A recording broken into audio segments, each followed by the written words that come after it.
Welcome back, Guru Nation. You've asked for it. I've had a lot of people inbox me for it. And I've been working pretty hard, and I think I've got the settings pretty dialed in for the LVS34. These are not always going to be your just perfect settings, but they are a great starting point to be able to get yourself out on the water, set these settings, get fishing, and get going. Now, a lot of people ask me, does the muddy water or the difference in the water affect it? It did a little on the LVS32, but what I've noticed on the LVS34 with the larger crystals and the larger transducer, that it doesn't affect it as much on the LVS34. So usually I get mine pretty set up and I don't mess with it much. And I have noticed that the gain is a little bit lower, and I'm able to actually use a little bit higher noise reduction to filter that screen out and get it a little bit clearer without losing what I want to see. So let's take a look at these right now and let's get into it, and you'll tell me what you think at the end of the video. All right, we're going to start at default settings. These are pretty much how they come out of the box, and then we're going to adjust it according to how I like to set up my units. We're going to start at gain. It comes on auto medium, which is like low 50s. I'm going to adjust it up to about 65. It used to be 68 with the LVS32, but it's about 65. And of course, on depth range, I want 8 to 10 foot deeper than the actual depth. And we're in about 6 foot of water, so we're going to put about 14.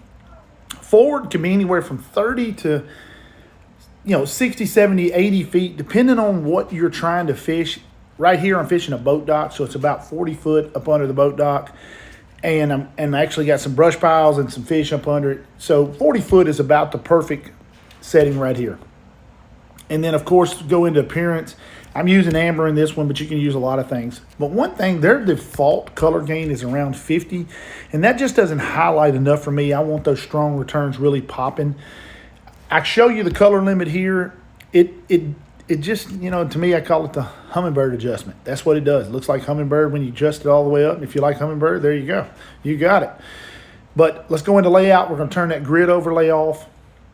Now, one thing that I've kind of started using more than anything is I used to use where I hid the reverse range. Now I use the minimum because the little overlay data kind of fits perfectly up in the corner. It doesn't show up anything. If you use off, it kind of hides just a little bit. So, but the noise reject, I use it on low to medium, just to kind of depending on the water. But I found that, both of those are really great on the new one. The ghost reject, of course, off. And of course, I'm going to put TVG on low just because it helps clean up that little area right up there close to the water surface around the depth finder.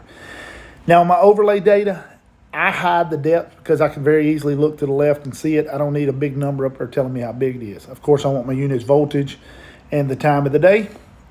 You may want water temperature, but that's one other thing. One thing that I always do is I always adjust my focus.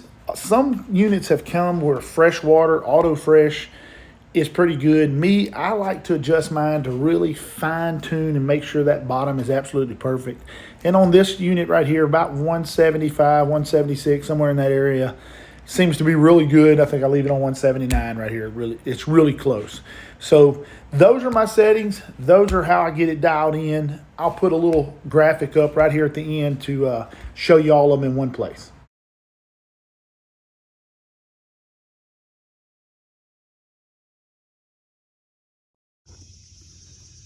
All right, guys, that is my kind of my stock and standard settings for the LVS34. Now, I do realize that some of you still have the LVS32, and I will put that video, I'll tag it in the description below if you want to take a look at that, because that's still a very, very serviceable unit.